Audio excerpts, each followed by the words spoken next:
Tai sveiki visi, šiandien servise 007 dar vienas pavyzdys. Toks pavyzdys, su kuriuo susidurėm bent paprastai kartą į savaitę. Šį kartą turim dėžiai stagdujinę įrangą. Ir kai visą laiką po šitokių darbų, visą laiką sunku kažkaip sudėlioti mintis teisingai ir kaip čia viską teisingai paaiškinti. Tai stagdujinė įranga, Kumax pliusas, turboto reduktorius, stago purkštukai, na ir didelis šiukšlynas laiduose, kurį mes viską aišku išėmėm, demontavom, su ta mintim, kad sumontuotume kokybišką Landrenzo sistemą. Dabar kalbant apie tai, kodėl tą sistemą reikia demontuoti, labai dažnai viešoje erdvėje diskutuoja ir visi sako, ne, demontuoti sistemų tikrai nereikia, reikia biškai pareguliuoti. Tai va, kadangi labai dažnai matau ir mėgstu sektas diskusijas, tai ypatingai tie argumentai, kurie Lenkų sistemas visą laiką iškelia, tai maždaug yra tokie, kad na, prie sistemų gali prisijungti bet kas, visi prisijungs ir pats gali prisijungti, kabelį nusipirkti arba pasidaryti netgi, jokių problemų, pilna schemų, pats viską gali pasireguliuoti, ar ne? Nu tai va, tai žmogus irgi reguliavo pas visus tokius, kurie patys viską pareguliuoja, tai va, ir pavargo iš tikrųjų reguliuoti, pavargo kankintis, ta mašina nevažiavo niekada normaliai. Ir žvakių prikeitė, ir netokių netgi žvakių prikeitė, kurios turėtų būti senesniam varikliui pritaikytos.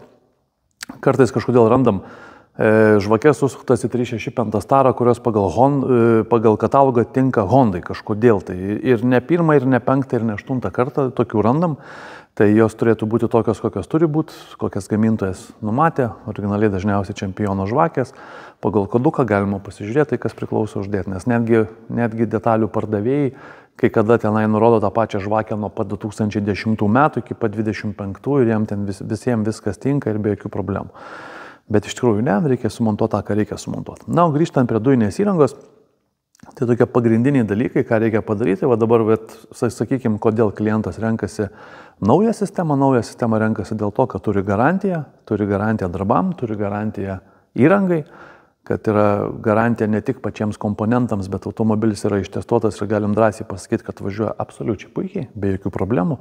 Žinoma, teko nunulinti tiek visas adaptacijas variklio darbo, tiek greičių dėžės, tam, kad ant to švaraus balto lapo, kaip sakoma, galėtume sukalibruoti tiksliai ir preciziškai dujinę įrangą, nes su neteisingu dujinės įrangos veikimu ilgainiui nusiadaptuoja tiek pati greičių dėžė, tiek ir kuro adaptacijos ir normos.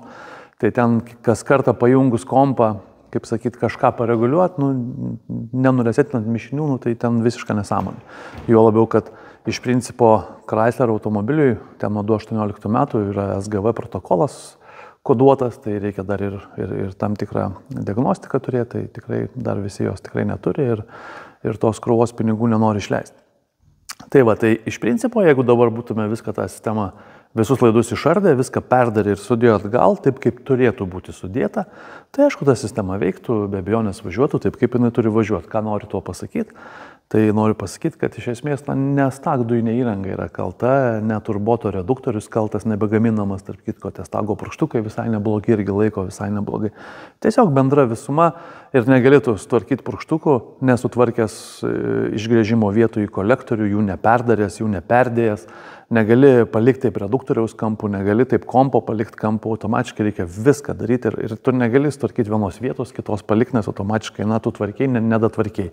O visi kažkodėl įsivaizduoja, kad už 50 eurų visą tai padarysim. Tai darbo valandą suskaičiavom, tai vienam žmogui, puikiai mintinai šį variklį žinant, užtruko sistemą demontuoti apie 4-5 valandas pilnai, kadangi purkštukų signalai yra ne prie benzininio valdymo bloko sulituoti, o prie kiekvieno benzininio purkštuko, pusę jų lituotų, pusę nelituotų, apvyniota pūkiniam, kaip visi mėgsta dažniausiai, izoliacijom tokiom, jos drėgmę absorbuoja, kaista, trupatė, žodžiu, baisu.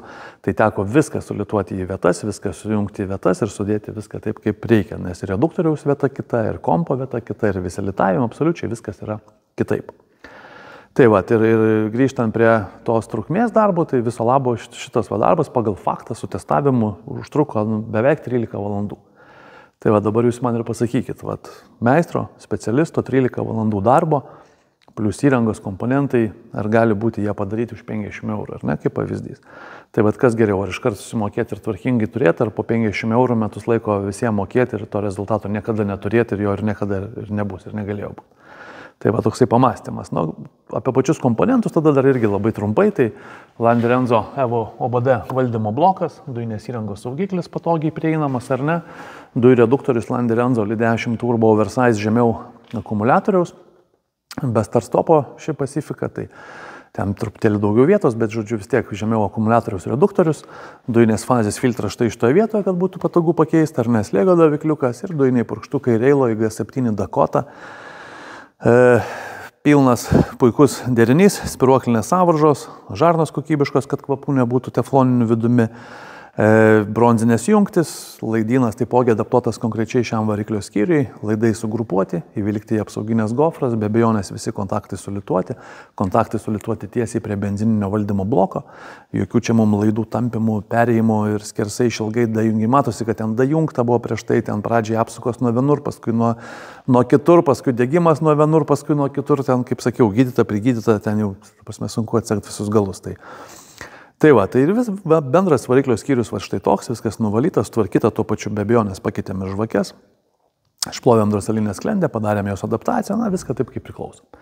Tai va, tai o moralas viso šito video, nežinau, turbūt pigiau ir paprasčiau yra iškart susimontuoti kokybišką sistemą ir darbus atlikti, kad jie būtų atlikti tinkamai, užuot kažką eksperimentavus. Taip, kad įrangai, rinkitės ne įrangą, rinkitės specialistą, meistrą, įmonę, ar servisą, kuriame remontuojat, aptarnaujat ir dujinės įrangas montuojant, kaip ir visada. Taip, kad visiems protingų pasirinkimų ir iki susitikimo.